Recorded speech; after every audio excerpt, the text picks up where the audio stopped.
Terima kasih Anda masih terus bersama kami dalam Dialog Merah Putih kerjasama LPP TVRI, LPP RRI, dan LKB Nantara. Anda juga bisa mendengarkan siaran ini lewat Pro 3 RRI di seluruh Indonesia dan update informasi Anda di antaranews.com. Kita masih bersama dengan Ketua Komisi Pemberantasan Korupsi Abraham Samad. Pak Abraham, kalau tadi kita bicara lembaga, sudah diulas sedikit lembaga tadi oleh Pak Abraham Samad begitu ya. Kabar yang tidak mengenakan di awal kepemimpinan Pak Abraham muncul begitu ya ketika tidak kompaknya antara pimpinan KPK itu sendiri. Bagaimana Pak Abraham?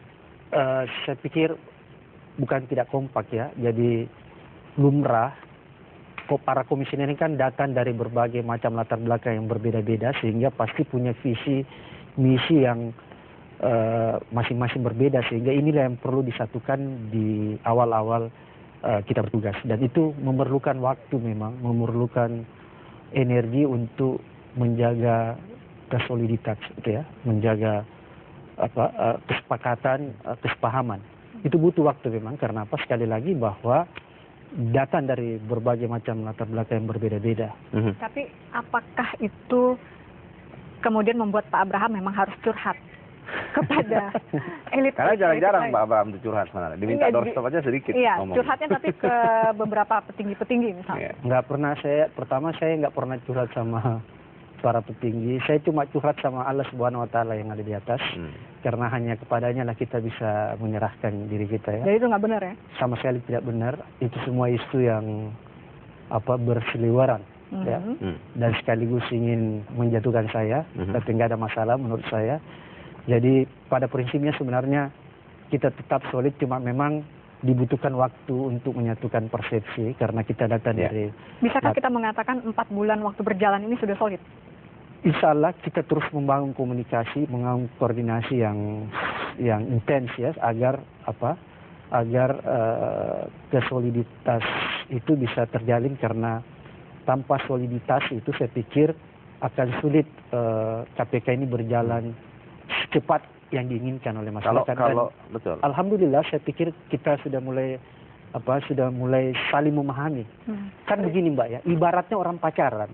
Itu nggak ada orang bisa langsung kasmaran dalam gitu 1-2 bulan. Nggak mungkin lah, orang pacaran tuh minimal 3-4 bulan baru dia bisa jalan dulu ya. Baru bisa chemistry-nya ketemu ya. Nggak mungkin. Jadi tapi gini, masyarakat harus memahami. Betul, Pak Abraham tadi latar belakangnya berbeda, mungkin dipahami juga. Tapi muncul analisa bahwa orang tidak bisa melepaskan komisioner KPK itu dipilih oleh DPR. Gitu ya. DPR adalah lembaga politik dengan warna juga yang berbeda. Setiap orang datang dengan gaya komunikasi politik berbeda. Nah inilah sebenarnya penyebab. Pesan-pesan dari sponsor di belakang yang warnanya berbeda itu yang menyebabkan proses komunikasinya agak sedikit lebih lama dibanding yang kita pikirkan. Jadi pertama saya ingin katakan bahwa kami berlima itu sebenarnya walaupun dipilih oleh legislatif, tapi kita tetap bekerja secara independen ya. Dan kita tidak pernah terikat kontrak politik. Satu-satunya kontrak kita itu adalah kontrak sosial. Kontrak sosial apa itu? Kontrak kita sama masyarakat. Jadi apa yang kita sampaikan di dalam fit and proper test di DPR itu bukanlah kontrak politik, tapi itu kontrak sosial. Yaitu janji kita kepada masyarakat. Sebenarnya itu harus kita cita. Jadi tidak ada kontrak politik di situ. Itu pertama. Kemudian kedua, saya ini orang yang datang dari luar Jakarta. Jadi pertama tidak punya kepentingan apa-apa di Jakarta, tidak punya relasi politik di Jakarta, tidak punya relasi bisnis di sini. Karena saya advokatnya bukan di Jakarta, sehingga tidak perlu diragukan itu. Tapi punya KTP Jakarta? Sama sekali belum. KTP saya sampai hari ini masih KTP Makassar. Saya nggak punya relasi politik di sini, tidak punya relasi bisnis dan lain sebagainya. Itu. Ada yang mengatakan begini, Pak Abraham Samad, tapi mungkin ini perlu dikoreksi juga kalau saya salah. Saya hanya mencoba menyimpulkan apa yang kemudian berkembang di tengah masyarakat dan juga di berbagai media.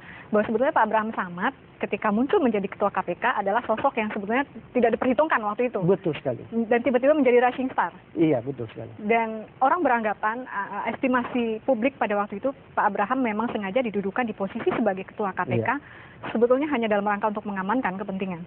Iya. Apa klarifikasi? Saya juga agak bingung mengamankan kepentingan yang mana, kan gitu. Tapi sebenarnya fakta yang berkembang itu kan sebenarnya saya ini nggak punya kekuatan politik apa-apa.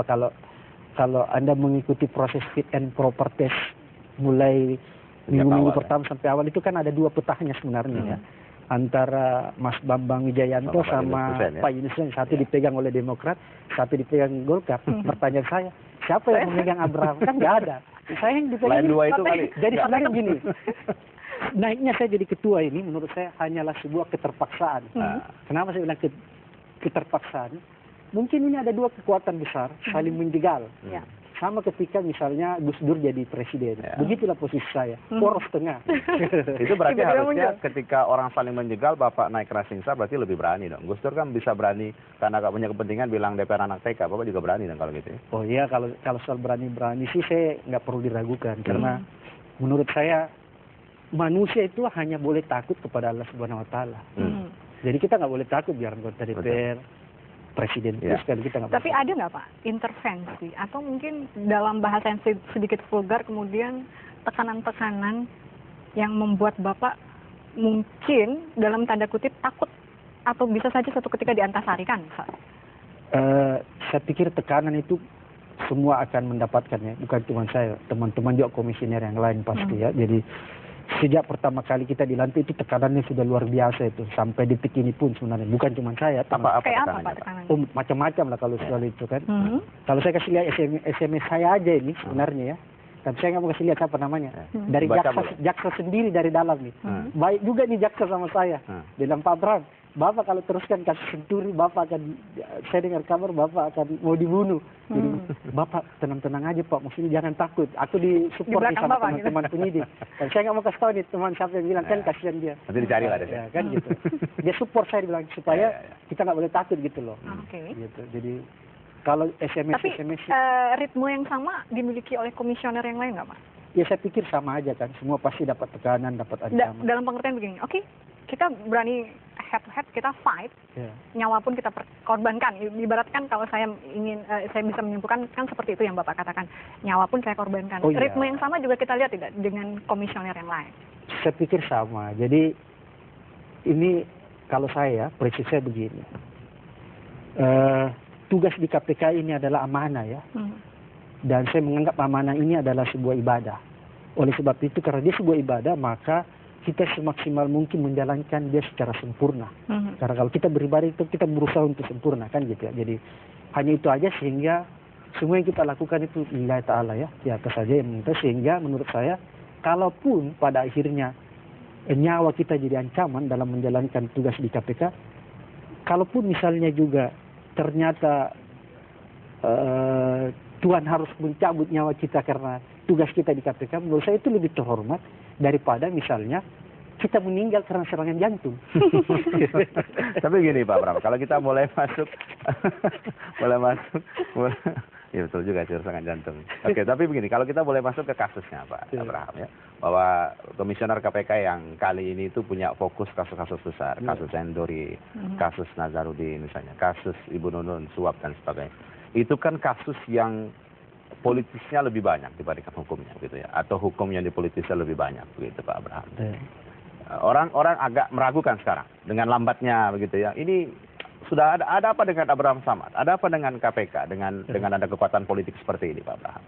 Iya, jadi sebenarnya bukan lambat. Jadi kalau misalnya tadi orang katakan bahwa kenapa ini belum ditahan, ini sudah, itu adalah pertama ada yang kita atur ya, masalah batas waktu penahanan. Karena itu ada diatur dalam KUHP. Sehingga kita khawatir kalau misalnya, karena ada memang sebuah perkara walaupun dia baru, tapi berkasnya itu mudah sekali. Jadi dia gampang lengkap. Jadi itu memang kita bisa tiba-tiba lakukan penahanan. Ada kasus yang biar sudah lama, berkasnya itu susah sekali, bukan alat bukti ya, beda ya. Kalau alat bukti sudah firm, begitu kita tetapkan seseorang jadi tersangka, alat bukti sudah cukup. Untuk melengkapi berkas-berkas ini, kan itu banyak macam-macam dokumen yang harus dilengkapi, itu memerlukan waktu. Bahkan ada perkara yang di KPK yang lalu itu Burhanuddin Husin, kalau nggak salah itu sampai 2 tahun ya. 2 tahun itu baru bisa. Karena itu mengumpulkan berkas-berkasnya dari daerah-daerah, itu biasa. Sehingga itu yang masyarakat kurang memahami, karena berkas itu nanti semua yang akan dikumpulkan satu bulan untuk diajukan ke pengadilan. Itu juga penjelasannya kenapa ada yang ketika ditetapkan menjadi tersangka langsung ditangkap, ada yang kemudian sudah ditangguhkan dulu. Ditangguhkan dulu, dipanggil sebagai saksi, tersangka juga ditetapkan dalam kasus yang sama. KPK tidak pernah, ini saya harus klarifikasi. KPK selama ini tidak pernah melakukan penangguhan penahanan. Yang ada, seseorang itu belum ditahan.